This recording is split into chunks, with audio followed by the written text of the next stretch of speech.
So yun guys, maulan na hapon, tanghali dito sa Sunshineville, Kabuko. So package 2. So yun, yung nasira yung memory card ng client namin. Talaga sira na siya, corrupted na corrupted. Wala siya activity, naguhulog ito yung kliyente ko, si Boss Dodong.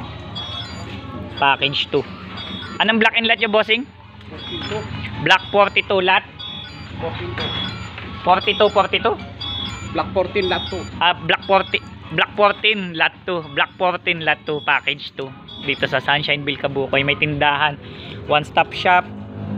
May Gcash na, may cash in. Tindahan din yung kanilang harap. General merchandise kompleto, malapit sa gate. Palatandaan. Pangalawang kanto galing pangalawang kanto sa entrance.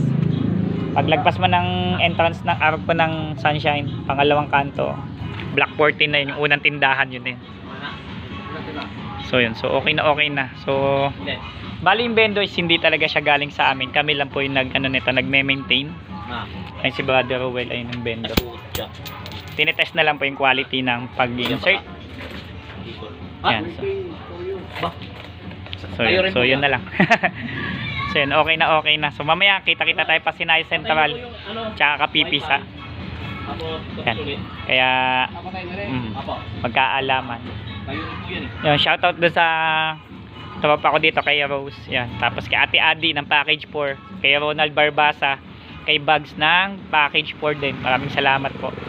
Tsaka sa mga naging client ko dyan, kay Ate Alice po ng package 3, malapit tapat ng school. Yan. Tsaka kay Ate Jenny, package 3 din po.